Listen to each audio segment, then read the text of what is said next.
the question. The question says, which one of the following are the correct matching of respiratory capacities and respiratory volumes? तो इस question के अंदर हमें एक table दिया हुआ है, हमें करेक्ट मैच करना है रेस्पिरेटरी कैपेसिटी को उसकी करेक्ट रेस्पिरेटरी वॉल्यूम के साथ। तो सबसे पहला हमें दिया है residual volume, second is vital capacity, third inspiratory reserve volume, fourth inspiratory capacity. तो सबसे पहले इस क्वेश्चन का की कॉन्सेप्ट लिख लेंगे। तो इस क्वेश्चन का हमारा की कॉन्सेप्ट होगा respiratory capacities and respiratory volumes. So key concept is respiratory capacities, क्योंकि इस क्वेश्चन के अंदर हम respiratory capacities and respiratory volume की बात करेंगे। रेस्पिरेटरी वॉल्यूम, तो क्वेश्चन के अंदर सबसे पहला जो हमें सबसे फर्स्ट रेस्पिरेटरी कैपेसिटी दी हुई है दैट इज रेजिडुअल वॉल्यूम। अब रेजिडुअल वॉल्यूम क्या होता है? ये वो वाली एयर है जो लंग्स के अंदर रह जाती है अगर हम फोर्सफुली रिलीज करते हैं एयर को, उसके बाद भी जो वॉल्यूम एयर की जो वॉल्यूम जो लंग्स के अंदर बच जाती है उसे बोलते हैं residual volume. So we can write residual volume.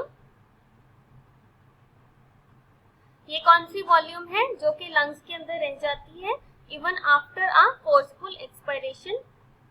So after forceful expiration amount of air remaining in lungs and कितनी इसकी वैल्यू होती है?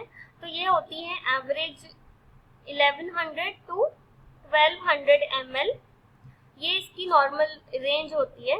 अब सेकंड बात करें तो सेकंड जो ऑप्शन हमें दिया हुआ है दैट इज वाइटल कैपेसिटी। अब वाइटल कैपेसिटी क्या होता है? ये मैक्सिमम एयर जो कि एक पर्सन ब्रीथ कर सकता है फोर्सफुल एक्सपायरेशन के बाद, मतलब हमने फोर्सफुली एयर को रिलीज कर दिया, उसके बाद भी एक पर्सन कितना मैक्सिमम एयर को इनहेल कर सकता है, या फिर हमने फोर्सफुली इंस्पायर कर लिया, हमने जितनी हम मैक्सिमम कैपेसिटी से हम एयर को इनटेक कर सकते थे हमने कर लिया, उसके बाद जो मैक्सिमम अमाउंट एयर की रिलीज करी जा सकती है उसे बोलते हैं वाइटल कैपेसिटी। एंड ये सम होता है, this is sum of ERV which is expiratory reserve volume plus PV which is tidal volume plus IRV which is inspiratory reserve volume। जो हमारी expiratory reserve volume होती है ये जनरली इसकी जो वैल्यू होती है ये 1000 से 1100 के बीच होती है।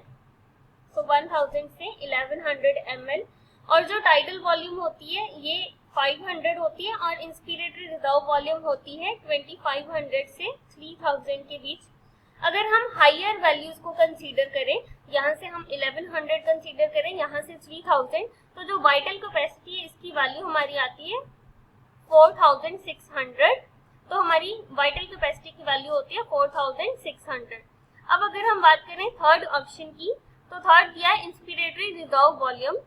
तो इंस्पिरेटरी रिजर्व वॉल्यूम जैसे कि मैंने पहले बताया इसकी वैल्यू 2500 से 3000 के बीच लाई करती है। तो हम लिख सकते हैं इंस्पिरेटरी रिजर्व वॉल्यूम की जो वैल्यू है ये हो जाएगी 3000। लास्ट वन है इंस्पिरेटरी कैपेसिटी। जो इंस्पिरेटरी कैपेसिटी है ये हमारी होती है inspiratory reserve volume plus tidal volume.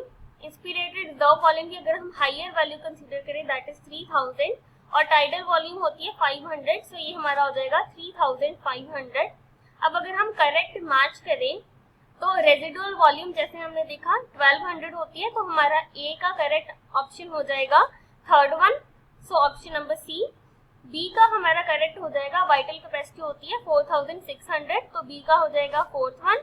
सी का हो जाएगा इंस्पिरेटरी रिजर्व वॉल्यूम इज 3000, तो सी का हो जाएगा हमारा correct answer 1। And D that is inspiratory capacity ये हमारी होती है 3500, तो इसका करेक्ट मैच हो जाएगा second one. So here the correct answer is option number C. Hope you understood it well. Best